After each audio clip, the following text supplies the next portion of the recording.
میرے اوپر یہ جیو نے یہ جو گھڑی کی ساری کہانی اور پیچھے اس کے سارے نون لیگ اور ڈرٹی ہیری بھی تھا، انہوں نے کہانی بنائی میرے اوپر کہ جی میں نے وہ گھڑی کا جو کیا.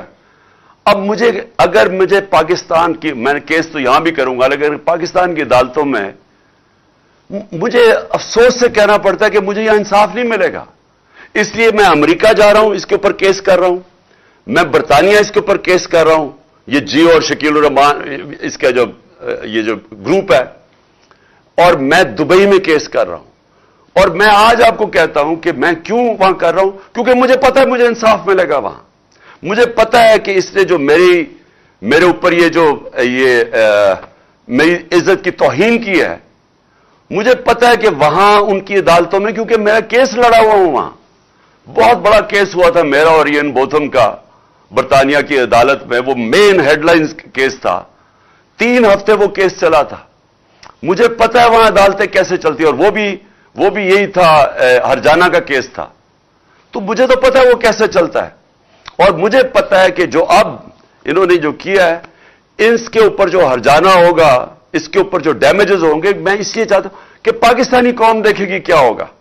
اور میں اس لیے چاہتا ہوں کہ ہمیں بھی یہاں دیکھنا چاہیے، ہماری عدالتوں کو بھی، کہ ہم کیوں یہ نہیں کر سکتے، کیوں نہیں لوگوں کی عزت کی حفاظت کر سکتے. کیوں ایک ملک کے ایکس پرائم منسٹر کے اوپر اس طرح گند اچھالا جائے، کسی کے اوپر بھی، کسی انسان پہ بھی. لیکن یہاں تو کوئی بھی پوچھنے والا نہیں ہے. اور یہ ہے، اس کو میں کہتا ہوں کیوں وہ خوشحال ہے ملک، کیونکہ آپ اور تو چھوڑے نا دنیا میں سرمایہ کار، جو آپ کے جو پاکستان کی بزنس آج مغرب میں ہیں، جو یورپ میں ہیں، جو امریکہ میں ہیں، جو دبئی میں ہیں، آپ ان سے پوچھیں نا پاکستان آگے کیوں نہیں سرمایہ کاری کرتے. ہمارا 1 کروڑ ہے پاکستانی باہر بیٹھا ہوا.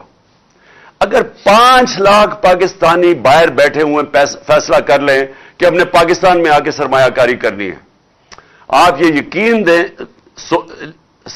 یقین سے میں آپ کو کہتا ہوں کہ یہاں اتنا ڈالر آ سکتا ہے پاکستان میں کہ ہمیں کسی کے سامنے ہاتھ پھیلانے کی ضرورت نہیں ہے. ہمارے اپنے اوورسیز پاکستانی اگر یہاں پاکستان میں سرمایہ کاری کرنی شروع کر دیں، ہمیں کوئی مسئلہ نہ ہو کہ ہم بھاگے پھر رہے ہیں، کبھی یہاں پیسے مانگ رہے ہیں یا ہمارے روپیہ گر رہا ہے. لیکن وہ آتے کیوں نہیں ہیں؟ ان سے پوچھیں کہ کیوں نہیں وہ پاکستان میں آ کے سرمایہ کاری کرتے.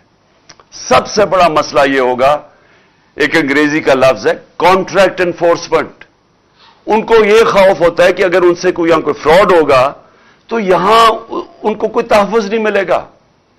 یہاں اگر وہ پلاٹ بھی خریدتے ہیں تو ان کے اوپر بھی قبضے ہو جاتے ہیں.